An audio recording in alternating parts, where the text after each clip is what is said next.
All right. Oh. So, yeah, we heard a lot about now how Usable have been used to kind of store knowledge and so forth. So, and what I am going to talk about is autonomous AI agents. So, who am I to talk about that? Well, so my name is Brian Bischoff. I am the CTO of Tórshavn, a company that is in IoT, mainly container tracking. But apart from that, I am actually also founder and chairman of Usable. So I have kind of both legs in both places. So my background is as a developer. I wrote my first program when I was 10 years old on a Commodore 64. And I had my first paying job as a developer when I was 21. And yeah, that was with Allor, actually, right by here. And I've been a developer ever since, and I've had a couple of different roles, but always within the same kind of craft. So I've been a software architect, I've been an entrepreneur, but always in connection with development as a developer. So this is an example of my inbox this morning. And so while I was sleeping, I had an autonomous AI agent do stuff for me. And I don't know if you can see it clearly, but maybe we can have a look at it later. Yeah, it has done some things and published some things and stuff, and completely without any direction from me.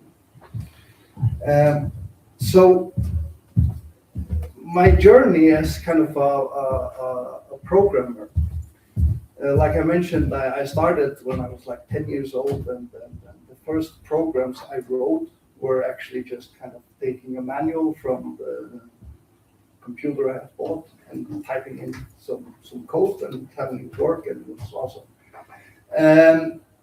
And I guess in essence, you know, the act of programming is basically just to type in the code that you want the computer to do something. And since that time, for many years, that didn't really change. The process didn't really change. So as a developer, what a part of being a developer is programming, to actually write the code. And the processes around that have changed quite a bit in the last 30 years that I have been doing this. But the actual act of programming hasn't changed that much until lately. So the first kind of big shift that, at least in my kind of journey, was when you started to get these types of typeaheads in your editors.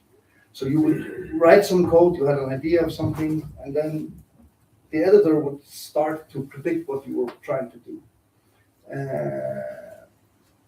So you could write like start a for loop, and you would have copied a variable name or something, and it would automatically kind of build out the whole text and present it to you, the for loop with the variable and everything, and you tap it, and then it would manifest itself in the editor.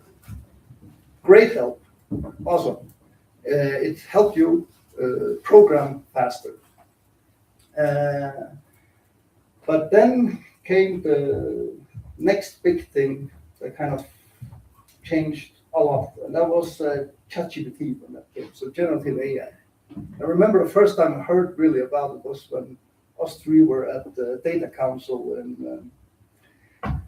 in Austin, in Texas, and I think, is it 3 years ago? Yeah, 3 years ago. And we were at a talk with one of the guys that developed the typeahead feature in Visual Studio Code. He was like, okay, yeah, but now the elephant in the room, ChatGPT, it came out like 2 or 3 days before. And obviously that was huge when that came. And as a developer or as a programmer, basically when you kind of writing code, you would the use case typically was that you would go into ChatGPT and make it write you a snippet of code, and you would copy it and put it in your editor, and that's fine. And so with regards to what the AI kind of did for you and what you reviewed, it was basically what you copied. And that went on for a while for me. That was the way I was kind of augmenting my journey, how I develop and make it faster. But coming to the next kind of big thing that happened was the Copilot. So Copilot was basically a model that was optimized for code writing, and it was GitHub that made it, and it integrated into your editor. So I was using Visual Studio Code, for example, and it kind of integrated into that. And that's when you started to get inline edits. So that was, again, kind of a big improvement. You could kind of get code written for you in your file or in your editor, writing. You could start with a chat window or kind of do prompting to it. So you would write a question, do this, and you do like one. It wasn't like an agent loop, but it was like a one-off thing where you kind of took suggestions from the code, from the LLM, and got them into your code. Great. Then somebody told me, well, why don't you go all the way into something a little bit more AI, like Cursor, because that came up then. It was a clone of Visual Studio Code. And what Cursor did was different. So firstly, it's more of an agent type of thing, where it has an agent loop. But it takes the focus away from the actual writing the code, and instead just makes you kind of prompt the code, describe what you need. And that was kind of a big shift for somebody like me when you have been used to writing and having control over your code completely. But still, you had some sort of kind of hook into the code that was actually written, because what Cursor did, or at least that's the way I used it, it would actually, you would describe something you need, and you would get all the code changes visually, and you would see, oh, this is created a file, I did this, and then you would go in and accept all of them. You say, I like this, and if you didn't like something, you would reject it, and you would again go into the kind of AI chat and say, oh, do it differently, do like this. And that is actually how I have been working as a developer for the last year maybe. But then you kind of evolve, and you start to experience that the actual, you just go in and you basically accept everything. One of the reasons to do that is obviously because integration with tools like Usable, so that your code gets predictable, what the agent kind of delivers to you is almost always what you want, and no surprises or anything. So I started thinking about experimenting, going kind of all in on this, getting myself pulled away from the actual act of programming and just being a developer. I looked at a couple of tools and kind of, okay, how can I do that? And OpenClaw came out January, yeah. And obviously we were excited about that, everybody, and we bought some Mac Minis, and we started kind of setting up our own claws. And I started it, and I gave up after I sat one evening, and it was a little bit complex. I thought that it didn't work straight away, and I was like, no. And yeah, maybe it was for the good, because there were 1,000 security issues with that model that they had. But I still had bought this Mac Mini, and I was still thinking, I had 1,000 projects I wanted to work on that I never had the time to work on for myself. So I found something else. So I saw this Hermes project, which is an open source project that is an autonomous AI agent, and it looked quite good. And I decided to test that out. that was much easier. And my idea was a little bit, I wanted to create some sort of assistant to me that would act on my behalf and basically just do the programming for me. And that became Langa Stina. So that is the persona I chose for my assistant. Can you explain the name? Yeah, it's a wordplay of Langostine, which is OpenClaw. Again, referring to OpenClaw. So yeah, the idea was that I think if you do something like this, it helps to conceptualize it with giving it kind of an identity that you can talk about and you can talk to. In this case, it's Langa Stina. I can talk to her and tell her what to do and so forth. It's just, I think it helps conceptually when you look about or think about it. And then I'm going to explain also a little bit of how this is my personal operator. I'm going into details on what it does, but I also have a different assistant, which I call Globe Tracker Assistant, and for some reason it's a he. I don't know why, but that's just, it helps me. And he is the one that I use professionally. Yes. So they are kind of using the same. It's the same kind of technology behind it, but they are set up very different. Well, Globe Tracker Assistant, that's GTA. Yes, GTA. Can you Granted, also. Just explain the acronym IDE? Yeah, so the IDE is the kind of user interface to work in as a developer. So, for instance, Visual Studio Code or environment, I think it stands for. Yeah. But what you're saying is that you're going from that visual environment into something different. Which is more of a chat interface. Yes. So you go away from the actual act of programming to writing the actual code. So the ones that created Hermes have a description of what it is. And they say it's not a copilot tethered to an IDE like Copilot that I talked about, or Claude that just connects to your IDE, and it's not a chatbot wrapper around a single API. It's an autonomous AI agent that lives on your server. It remembers what it learns, and it gets more capable the longer it runs. And that was actually one of the reasons I chose to test that one out. The fact that it gets more capable as it runs. It kind of has this type of self-learning loop where if it solves some problems, it will actually kind of create skills to do them better next time. So Langa Stina, what is she actually? So for one, she has her own machine. So it's a completely isolated machine that she runs on. She runs obviously Hermes, which is the whole agent behind it. I have created a couple of accounts for her. Like I created her a Gmail account, and I created her a GitHub account, and I created her AWS account. But apart from that, I kind of gave her free reins. So I did a little bit of locking down on the AWS account and the fact that I created this a sub account to my own personal account so that I would be able to shut it down if she went completely bananas.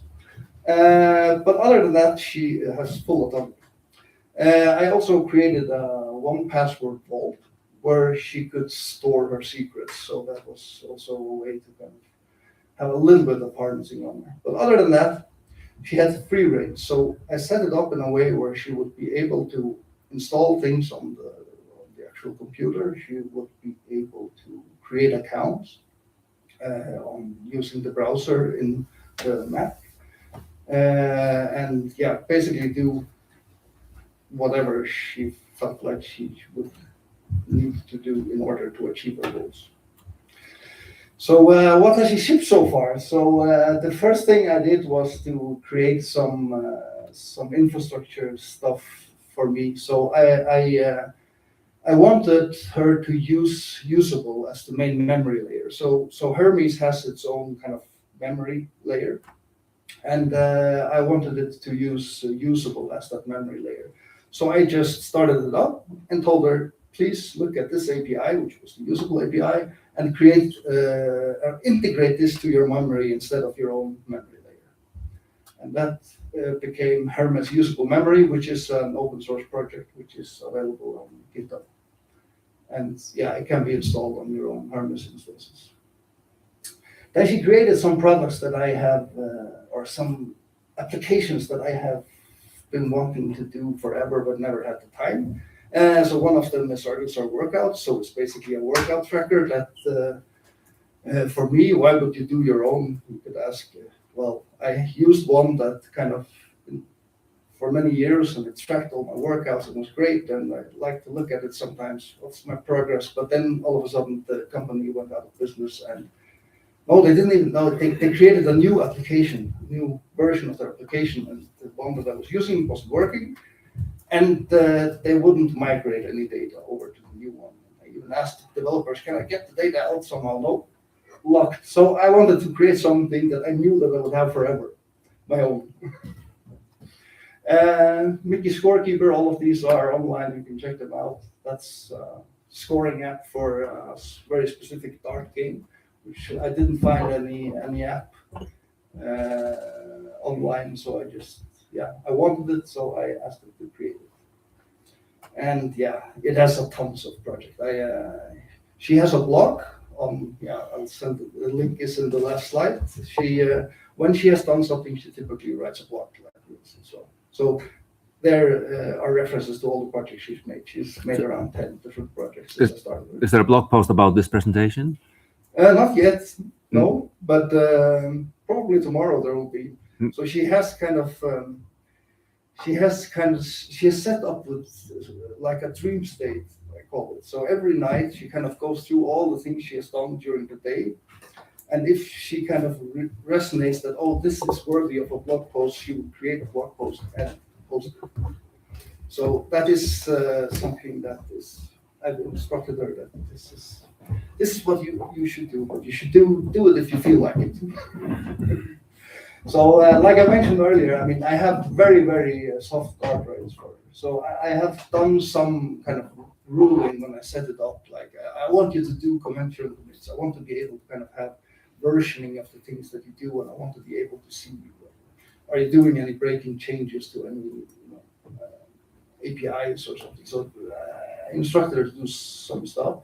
I also, because she might by mistake, start to publish something on GitHub, I set her to say, okay, use private repos per default, and then kind of as you go along in the project, you can decide to kind of make them public, like with the usable memory plugin, for example, which she also did automatically. Again, she has her own GitHub account. She has, yes, and that is kind of one of the most important parts of it. It is not connected directly to my own personal things in any way. Everything is kind of her own. Push went on. So when I first started, it kind of always came to loop to kind of accepting pushes and all of that I needed to do something. And then I started, no, just go ahead. You have full autonomy to push. And what it actually means is that she also sets up, obviously, ways to deploy things and everything. So she has the full access to the AWS CLI. So she has access to my DNS also. So she actually controls the DNS also. So when she creates a new project, she will do all those things. And typically it's done through GitHub Actions. So she creates actions in GitHub that actually kind of deploy everything for me. The last thing I instruct her to do is, when you're done and with anything, write it back to Usable. So I can keep kind of track of what happens through Usable. So I can basically ask in Usable, what are you actually doing? So second use case is the GTA or the Globe Tracker Assistant. That one is the same, but also very, very different. So that one, I wanted something because with my experiences, so Langa Stina was the first one I created, and I could see this is immensely useful and also useful in my job. So I wanted to create something that I could use there, but there are tons of more considerations to think about. There, it's kind of, it gets serious, and you can't just play around, and it doesn't just affect you if she goes completely bananas, the agent. So I created an agent with the same kind of engine, the same memory layer, same Slack interface. That's how I kind of communicate with it, but a very different harness. So for one, I mean, the setup. So when I set the Langa Stina up, it's on my personal Mac Mini at home that kind of has access to install programs or whatever, whereas the Flow Tracker Assistant has a workstation with all the restrictions that come with that. It's set up on a Linux machine in this case, and without any sort of elevated access. So I basically have to install something if it's needed. It's set up with work email and workspace, with a GitHub account that is connected to the company, but it only has very few rights. It doesn't have rights to kind of merge into main branches and so forth. It only has kind of access to that. It doesn't have access to any sort of kind of server setup like AWS, but that is also not really needed because everything in the company is running with GitHub. So changes to infrastructure go through Git and pull requests anyways, which she does have access to. And then she has kind of another way to reach out to the world through MCPs. So she has access to Atlassian, for example, because that's the enterprise kind of task management we use. So Jira, for example, and also some information in Confluence. And ground cover is the kind of observability layer. So this agent has access to see if the services that we deploy are working, or to look at metrics and stuff. So that is the access, and like I said, everything is kind of branch protected and review gated. So it is not possible for this agent to kind of deploy something that hasn't been through some sort of review or some gating that is required in this company. So what does this assistant do for me? Well, for one, it does repo audits for me. So it has access to the GitHub, and it can pull down all our 600-ish repositories and do audits on them. And why can it do that? Well, it has access to Usable, which we have been using for over a year in the company. So we have all our policies and all of these ways of working and requirements and all of that is in Usable. So it has access to kind of see all that. So that is one thing it does for me. It does issue work, so it can pull automatically tickets from Jira. It can also be assigned tickets in Jira and start working on them that way. It does manifest pull requests, meaning that once it has done some issue work, for example, and it has gone through a review, it is able to deploy it basically by doing pull requests into our manifests. Again, that goes through the human loop, so there is approval mechanisms there. Other things that are interesting is smoke tests, because that is something that is very useful to kind of test these and these services, make sure that they are working. Just that. When we have production issues, because he has access to ground cover, which is our observability layer, and she knows everything about the services that are deployed. She knows the code and the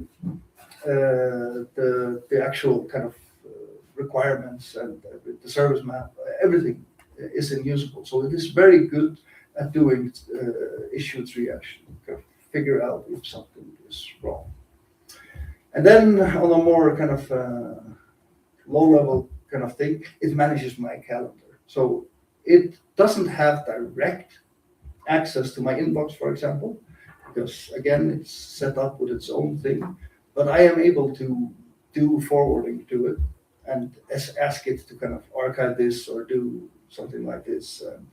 I have some more harnesses in for that, because that is a little bit dangerous when you do something like that. And then she can book meetings for me, which is really nice. So I can tell it, because it has delegated access to my calendar, so I can tell it, find a meeting next week for this and this guy. I need to talk about so and so, and it will be able to, if there is information usable, to pull that and augment the meeting with that. But otherwise, find when do I have free time? When do I? It also can actually see my private calendar also, so it's busy in my private calendar, so you can see if I am available at any given time. So basically, instead of using something like calendar.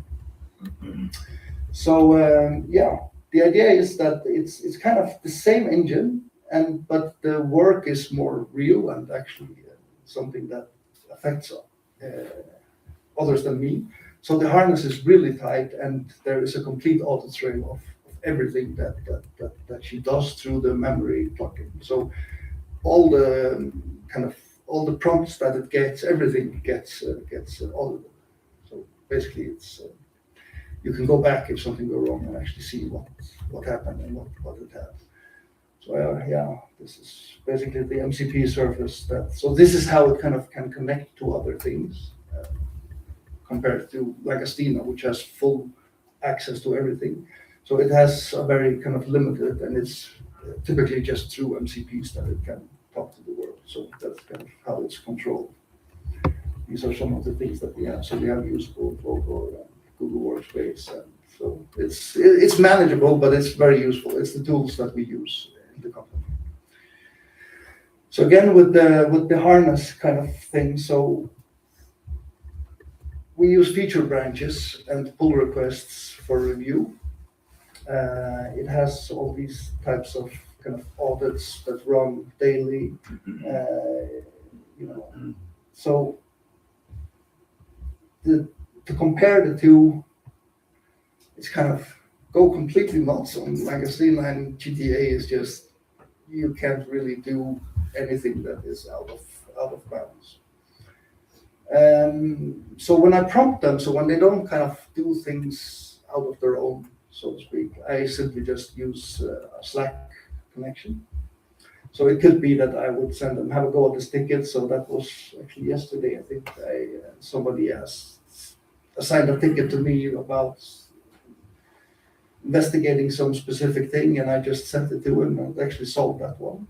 And the same for my Langa Stina is typically, I would go into the workflow is typically that I find some project like this labor is kind of online version of Checker, the bingo game that we have for islands. And the way I do it is typically like Julius showed earlier. I go into usable chat and I end up creating a PRD, break it up to plans, and then it's stored in usable, and then I go into the chat there and say, okay, start working on this project, and it just takes one task and start to work on it. That's typically how kind of they work under my instruction. And the same goes for in the GTA, that typically the kind of descriptions are in usable, but in this case it's actually a Jira ticket. So the Jira ticket has the information that it needs to solve the problem. And then replies the same, they get back into Slack, but they are also saved in usable. So I can also use the usable chat to kind of figure out what did you do yesterday, for example. It can kind of pull it from there. So that's the receipt part of it. So kind of two very distinct operators, but they have the same memory layer. And the big difference is the work plane. So the cockpit is the same, and the operator is the same, but or the memory layer is the same, but kind of how they are set up is very, very different. And the pillars it's built on is, the load bearing is that it has memory. So it has information on basically everything, and that's especially true for the work one. That it needs to know how are we deploying things, how are things set up, what are our policies on this, what are special things I need to consider when I create something. So all of that is in the memory, and the reach out of the agent is typically through MCPs. And again, like I said, with Langa Stina, she has more free range, but the control one is through MCP, and the cockpit is Slack. So yeah, memory without MCP is a diary. So, meaning if you just have a memory and you don't have some way to kind of pull the data, like with Usable, where you have an LLM in front of it, in front of the memory, it's kind of not usable. And MCP without a memory is a forgetful intern with admin credentials. This is something that Langa Stina actually came up with. I think it's great. So why did I choose the Hermes agent for this instead of something like OpenClaw or something? It seemed like a thing that it has. These are kind of the things that the major features of it, and like I said earlier, the most important one for me was this fact that it grows on its own. But when it solves something, it automatically creates skills that it feels like it, and you can actually, if you plug into so that's what I could see when I had the memory system. If you plug into the agent, you can see what it actually does. Every time, after every iteration it has, it goes in and look at what you just did. Is there a learning from this? Should I create a skill and so forth? So that is actually something that's built into this agent. It has all the features that you would need from an autonomous agent, like scheduled automations. It has access to a web browser if you allow it, which is tremendously helpful because it can test the things that it builds itself as a real user. It has real sandboxing. It can start things inside of Docker, use SSH. It has all these advanced hardware features, and has the kind of, for me, it's Slack to communicate with it, but it also has other channels. And it's very good at delegating tasks. So both my agents, so the GTA agent has both Codex, and it has Claude, and it has Copilot. It can kind of just delegate to whatever coding agent it feels is the best, and it's pretty good at kind of doing it that way. So if you want to get started with something like this, what should you think about, in my opinion? So for me, I think the most important part is that you have some sort of memory layer. So this is where you can kind of instruct it with your skills and everything. If you have that, it just makes it so much easier. Also, if you want to kind of switch to a different type of agent. I would move the prompt to a chat channel. So that goes again to the fact that I was talking about with this programming as opposed to being a developer and just making things. Move it to a chat. Just forget about the code for a while. Try it. It's fun. Give it its own identity. So make sure that you kind of don't connect it to your own accounts, because it can create havoc very quickly. And then the scoping.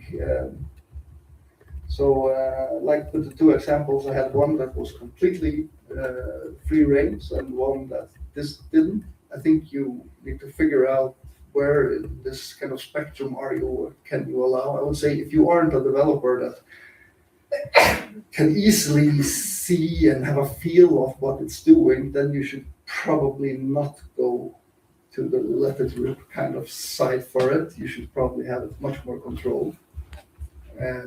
But on the other hand, it's more fun to kind of just let it rip. So two operators, one memory layer, same playbook, but different harnesses. That's basically the takeout from that.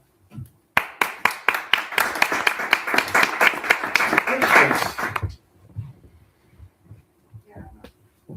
So what would be like the cost of for some Langa Stina? Yeah. Personal agent. So the little services and subscriptions?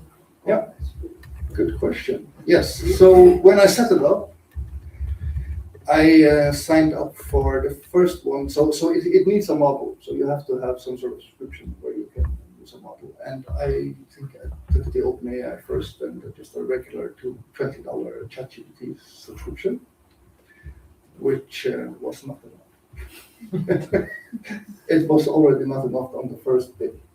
So, but on the first day, I did a lot of things because I implemented the memory layer, which it had to work on, and it also started on 2 projects on the first. I was very excited.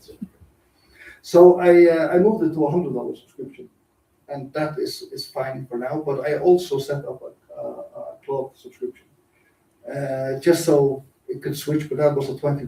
So right now it is costing $120 for that.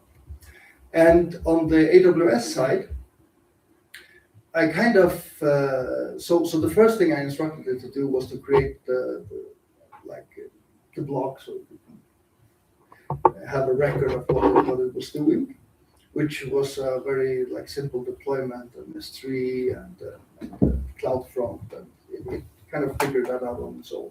But then when I started to do more advanced services, it figured, well, you use Kubernetes and everything else you do. I'll start up a Kubernetes cluster.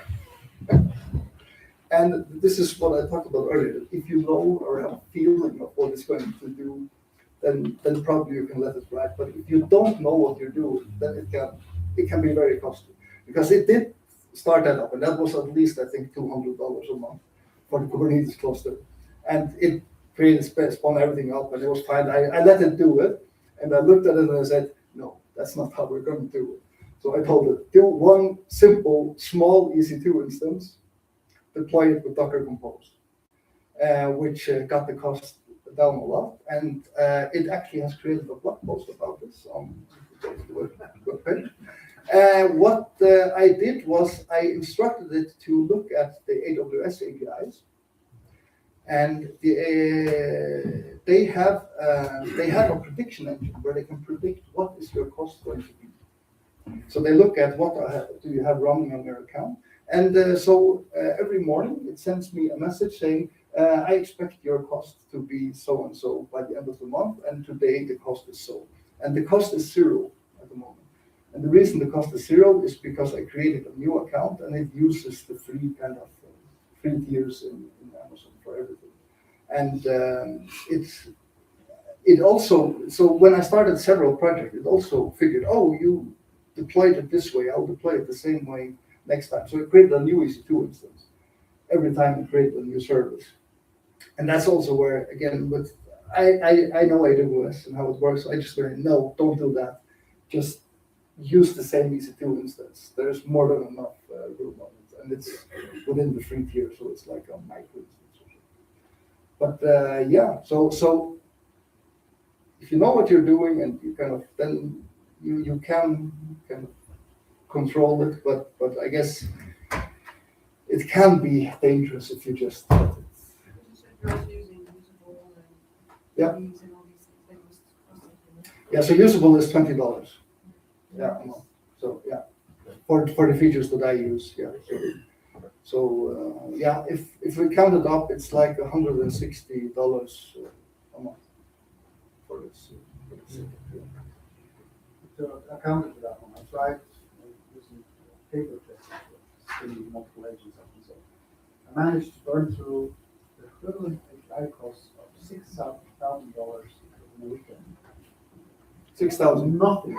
So that was paperclip, which is an alternative to Hermes. Yeah, and then that did nothing. I just stopped it because it couldn't even finish the task. Yeah. It was just spending tokens like crazy. It was, of course, within a subscription, so I didn't have to pay $6,000. I was just waiting for that. Actually spend the $6,000.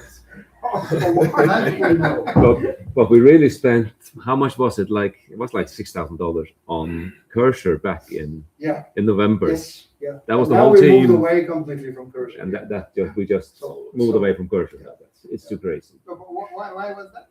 No, but it was running wild. It was like there were overages that we were paying for. Yeah, and then it was like issue with like if you don't manage the model selection, you just go with it. For every task, you just. But I can maybe add to that Hermes has a very kind of you can use almost any model for Hermes, and I tried using the Gemma, the local one, because of on the Mac Mini, but I didn't really get the. It's not that good quality at programming. that I expect from. Try something like Quen. I didn't try that, no, but that might be actually be better. So Julius, you tried Quen. yeah. I did try one. It's the issue for me was the startup time. It's like the first interaction time is slow, especially for something like Hermes, where it's like it runs the loop and all that runs on drawings and so it goes to sleep and you start interacting, and that's like it's especially when these subscriptions are available. It's less of if you don't do something that's very critical with information sensitivity, then it doesn't really But you mean Quen locally? Yes. Yeah, locally. Yeah. And you think that the startup time was longer? Yes, but that again depends on how the model is loaded and the memory machine and that. But also it depends on your use case. I mean, in some cases, if you are okay with the startup time being longer, then you could work with it. Yeah. But again, if you don't need that information, if you don't mind doing going to the cloud to get inference costs, and you have a subscription, and you get more of that subscription. I mean, so Hermes is actually also very much configurable. So the different things that it does, you can actually choose different modules. So if you have some tasks that don't require anything else, then like a local model that is simple and not costly, you can do that. So you can actually you can configure it for almost all of the things that it does. I did try with creating clones just to have those. Yeah. That's fine. Yeah. So you don't experience it. So if you, but I mean, for me, I mean, it's obviously like $200 almost per month, but this as it was something I wanted to explore, like to really see what can you do, and then So you just connect your credit card directly to. no. So those were the first harnesses I talked about. So the way I did it was that I created a. You have to create a credit card account for it, right? Well, yeah, you can. and maybe it will sign up at some point on its own. But you could, for example, do something like Revolut to create a card that was restricted, only had like something and just give it to it. I might do that later on, but actually when I'm a little bit more confident on it, to say, okay, you have this amount of cash that you can use for services. If you feel There are actually services that provide a way for users to create credit cards. But right practically for the AWS account, what I did was I have an organization, which is my personal organization, and then I created a sub account, which is a complete its own account, but it's isolated and the billing goes to the parent account, and I can set limits. I haven't set limits actually, but I can set. Can you elaborate a bit on Globe Tracker? Of course, people in here, some people know about the organization, but it is a relatively, in Faroese terms, a larger organization. Yeah, so it's like an enterprise security issue for you. It has some 50 employees. It does monitoring and control of refrigerated containers. So it's a hardware device that's put on the container that can control the refill.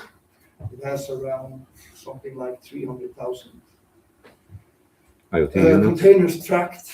Yep. So it's a quite large enterprise and a lot of data. And so it is. That's why I said around the harnesses and so on, it's important that it doesn't do anything crazy.